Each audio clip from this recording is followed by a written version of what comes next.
कुछ खबरें शोबिस की दुनिया से। बड़े पर्दे की बड़ी अदाकारा शमीम आरा को मद्दाहों से बिछड़े 9 बरस बीत गए।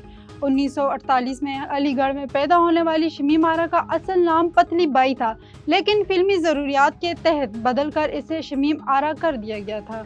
इनकी पहली फिल्म कवारी बेवा थी, जिसे बॉक्स ऑफिस पर कुछ खास कामयाबी हासिल नहीं हुई। अलबत्ता लोगों को एक नई अदाकारा का अंदाज भा गया। इसके बाद इन्हें मुख्तलिफ किस्म के किरदार मिलते रहे। बिल आखिर 1960 में शमीम आरा ने फिल्म सहेली में नगारा अवार्ड हासिल करके अपनी सलाहियतों को मनवाया। इसके बाद उन्होंने 80 से ज़ायद फिल्मों में काम किया, जिनमें पाकिस्तान की पहली रंगीन फिल्म नायला भी शामिल है। भारतीय अदाकार तमन्ना भटिया ने भारतीय क्रिकेटर विराट कोहली और पाकिस्तान अब्दुल रज़्ज़ाक के साथ ताल्लुकात की अफवाहों पर पहली बार खुलकर रद्द अमल देते हुए इसे किसी भी ताल्लुक से इनकार किया है। भारतीय मीडिया के मुताबिक 2010 में तमन्ना और विराट कोहली की एक कमर्शियल शूट की तस्वीर वायरल हुई थी, जिसके बाद उनके ताल्लुकात की अफवाहें जोर पकड़ गई थी। एक इंटरव्यू में विराट कोहली ने मंसूब अफवाहों पर तमन्ना ने कहा कि मुझे बहुत बुरा लगता है, क्योंकि मैं इनसे सिर्फ एक दिन के लिए मिली थी।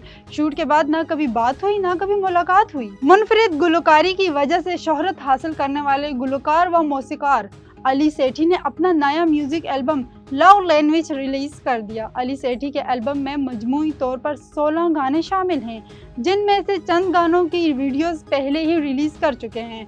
गुलकार ने 1 अगस्त को मुख्तलिफ म्यूजिक स्ट्रीमिंग प्लेटफॉर्म्स पर पूरा एल्बम जारी कर दिया, जबकि नए चंद गाने भी उन्होंने रिलीज कर दिए हैं। अली सेठी की जानिब से रिलीज किए गए गानों की वीडियो में इन्हें हमेशा की तरह मुनफरिद फैशन स्टाइल में देखा गया, जबकि उन्होंने अपनी वीडियोस की शूटिंग के दौरान खिंचवाई गई चंद तस्वीर भी इंस्टाग्राम पर शेयर की।